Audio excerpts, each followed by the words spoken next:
조국 가족 스캔들이 일어나고 그것 때문에 많은 국민들이 실망하고 공정과 정의의 문제에 대해서 여론이 비등하고 한 것에 대해서 또 이제 여권의 일인으로서 정부 장관을 지낸 사람으로서 국민들께 실망을 끼쳐드려 죄송하다라는 말씀을 먼저 드리고 싶습니다.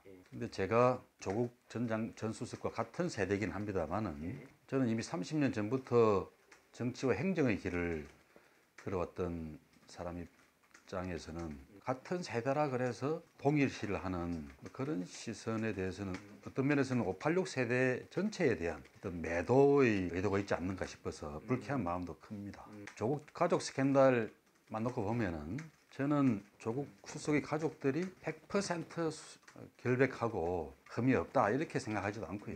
또 그렇다고 해서 그 반대편에서 정반대의 주장을 하는 후한무치 파렴한 이렇게 범법자들이다 또 그렇게 극단적으로도 생각하지 않습니다.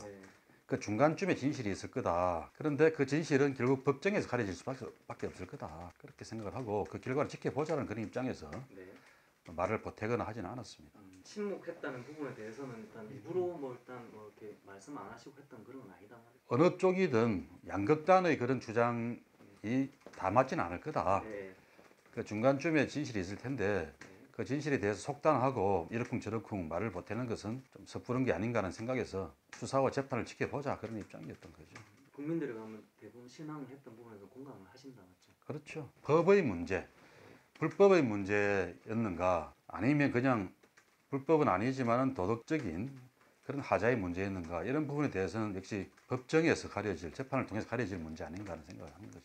최소한도로 좁혀봤을 때 국민들 입장에서는 특히 진보적인 활동을 하고 정의를 외쳐온 그런 사람 입장에서 가족들 문제에 대해서 너무 좀 느슨하거나 쉽게 생각하고 잘못 가족들을 대해왔지 않는가 그런 점에 대해서는 저도 충분히 그런 지적들에 공감도 하고 결과적인 그런 실망을 끼쳐드린 것에 대해서 저도 같은 마음으로 죄송하다는 생각도 하는 거고요.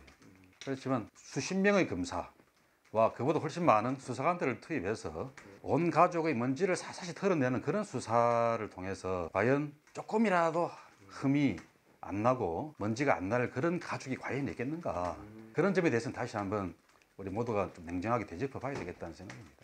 이런 질문을 좀 받으셨습니까? 물어보는 사람들이 있죠.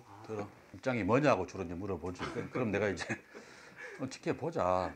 흔히 말하는 게 뭐 편장장 위조, 인턴 기록 안 했는데 했다 이런 이야기를 많이 하잖아요. 그런 것들은 팩트와 관련된 문제들이기 때문에 서로 진위 주장이 엇갈리는 그런 마당에는 법정에서 가서 제대로 수사 재판만 제대로 하면 충분히 진실이 밝혀질 것 같아요. 근데 지금은 그 재판이 진행되고 있다 그러는데 왜 그건 보도가 잘 안 되는지 모르겠어요. 코로나 때문에 다 떠내려가 버리는 건지 그런 재판 과정도 좀 보도가 제대로 되어서 저도 궁금하고 국민들도 궁금해하는 그런 문제들이 하나하나 좀 밝혀져 나가는 과정이 진행됐으면 좋겠습니다. 그거는 이제 서병수 후보와 비슷한 특히 이제 지금 미래통합당 그 이름이 입에 안 붙네 잘. 미래통합당 국회의원들의 반대가 가장 주 원인입니다. 그분들은 원전이 없으면 못 사는 사람처럼 말하고 제가 주장하는 원전 주변 반값 전기료로 하는 게 원전 반경 30km 거리에 사는 주민들을 기준으로 반값 전기료를 하자는 거거든요. 지금은 사실상 원전 반경 5km 안에 있는 주민들은 반값 전기료가 이미 실현이 되고 있습니다. 원전이 혹시 뭐 사고가 났을 때 누출 사고 같은 게 났을 때 체르노빌 사고나 후쿠시마 사고 같은 걸 보면 한 30km까지는 결정적으로 위험하거든요. 그런 거리에 있는 사람들이 반값 전기료 정도 혜택이라 누려야 된다. 일종의 보상 같은 거죠. 위험 보상 같은 건데 국회에 법안도 여러 개를 제출했습니다. 발전소 주변 지역 지원에 관한 법률 이게 5km까지로 되어 있는 것을 더 넓히는 지원법 다른 법을 통해서 원전 이용 부담금 제도를 신설해서 발전소 주변 반경 30km 지원을 할 수 있는 그런 법도 제출했는데 이게 주로 미래통합당 국회의원들이 반대 때문에 관철이 안 되고 있는 겁니다. 실현이 안 됐습니다.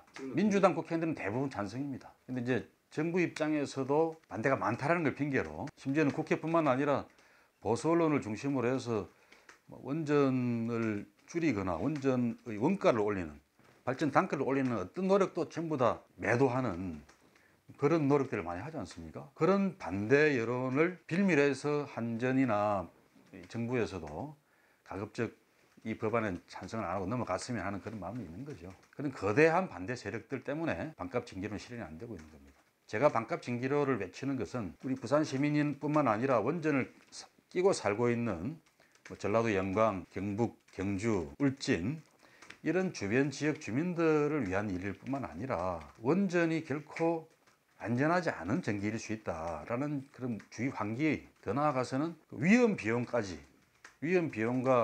주변 주민들에 대한 안전 비용까지를 원전 발전 단가에 포함시켜야 된다. 이런 많은 문제의식을 담아서 반값 징계를 말하고 있는 겁니다. 근데 이게 많은 반대에 부딪혀서 잘 진척이 안 되고 있는 것에 대해서 안타깝게 생각하고 다음 국회 등원하게 되면 계속 추진하겠습니다. 주로 그러면 반대 세력들이 이제 저기 야당 쪽하고 미래통합당 국회의원들과 보수 언론을 중심으로 해서 격렬하게 반대를 하죠. 한국전력이라든지 저 원전 사업자 입장에서는 저는 네. 뭐 당연하다고 봅니다. 네. 자기들이 이제 일단 비용이 상승하게 되니까 돈을 더 내야 되니까 발전 사업자 입장에서 반대하는 것은 어떤 면에서 당연하다고 생각을 해요. 그러나 사회적 합의가 이루어지고 국회에서 합의가 되어서 법안이 컨트롤되면은 그 사업자는 받아들일 수밖에 없는 거죠. 그래서 법을 고치자고 발의를 했는데 그 법안이 계속 국회에서 표류를 하고 있습니다. 차기 대선 후보로 일단 떠오를 거란 전망이 일단 많은데 하지만 일부에서는 좀 아직은 좀 아니다 그런 평가도 있다고 합니다. 근데 그 질문의 의도를 저는 잘 모르겠는데 대선 후보 출마의 자격이 어떤 기준이어야 자격이 있다고 생각하시는 질문인지 잘 모르겠어요. 결국 내가 호루라기를 불기 시작해야 날 쳐다보기 시작하겠죠. 그러니까 대선 후보로서 난 지금부터 시작합니다. 출정을 시작합니다라는 호루라기 불기 시작하는 겁니다. 막 호루라기 불라 그러는데 아직까지 당신 지지도가 잘 안 나오니까 낮으니까 자격이 없는 게 아니냐. 이런 식의 의도의 질문이라면 번지수가 틀린 게 아닌가. 혹시 내가 그 전에 대선 예선 전이라도 한번 출전했던 선수라면은 뭐 그런 질문도 가능하겠죠. 근데 한 번도 난 예선을 뛰어본 적도 없는 신인인데 그쪽 세계에서는 그야말로 초보 신인인 거죠. 그 입장에서는 지지도가 안 나오거나 뭐 다른 사람들이 야, 그 사람이 과연 대선 후보 자격이 있어? 라는 의문을 갖는 것도 당연하다고 봐요. 그러나 이제 시작일 뿐이다. 제가 대선 후보로 마음을 결심하고 거기에 맞는 전국적인 메시지를 내고 그랬을 때 쳐다봐주는 국민들이 한두 사람 생기기 시작하고 어느 순간에 아 그래 저런 사람이 대통령이 되면 참 좋겠어라는 공감대가 만들어지는 임계점, 물리적인 임계점이 생길 거다 그렇게 생각을 해요. 비교를 해서 말하자면은 미국 대통령 선거에서 처음에 클린턴 후보가 대선에 출마했을 때 혹은 그 이후에 오바마 대통령이 처음 후보로 출마했을 때 비슷한 이야기들을 하지 않았을까요? 총선을 치르고 또 이제 본격적인 그런 메시지를 좀 전달할 수 있는 거다 맞죠? 그렇죠. 이번 총선까지는 대선 후보로 치르는 게 아니니까 총선 후보로서 국회의원 후보로서 치릅니다만 이번 총선에서도 이제 일부는 제가 이제 우리 지역 국민들에게 제시하는 공약조차도 저는 지역구 공약만 갖고서 선거를 치르지 않습니다. 이번에도 개헌 공약이라든지 이런 전국적인 정치 이슈도 주민들에게 내놓고 심판을 받을 겁니다.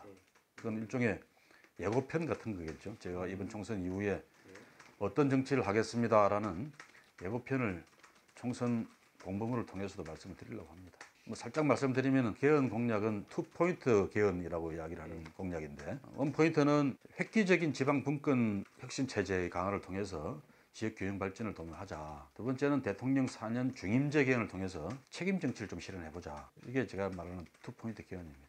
이게 좀 공개가 좀 되신 내용입니까? 아직 공개는 안 했어요. 아, 그래요? 공보물에 싣기 위해서 원고는 다 준비해놓고 이제 곧 인쇄에 들어갈 겁니다. 언론에는 이거 2포인트 개헌 공약은 처음 이야기하는 것 같은데. 아, 그렇습니까? 1포인트는 지방 분권 체제, 강력한 지방 분권 체제를 만드는 개헌을 하자. 두 번째가 4년 중임제 개헌을 통해서 책임 정치를 실현하자. 이 공약을 통해서 일단 대선 주자로서 좀 메시지를 던지는 거다 맞죠? 총선에도 심판을 받겠다는 거죠. 주자로서의 메시지보다는 흔히 국회의원 선거도 보면은 공약이 전부 다 지역 공약이에요. 대부분 다. 그래서 그게 뭐 구청장이나 구의원 공약과 뭐가 다른가 그런 생각을 하면서 저는 이번 당선이 되면 더욱더 전국적인 정치를 하겠습니다. 그 메시지로서 4년 중임제와 부산뿐만 아니라 전국을 그런 지방 분권 체제를 획기적으로 강화시키는 분권 개헌을 하겠다. 이걸 통해서 일종의 예고편을 날리는 겁니다.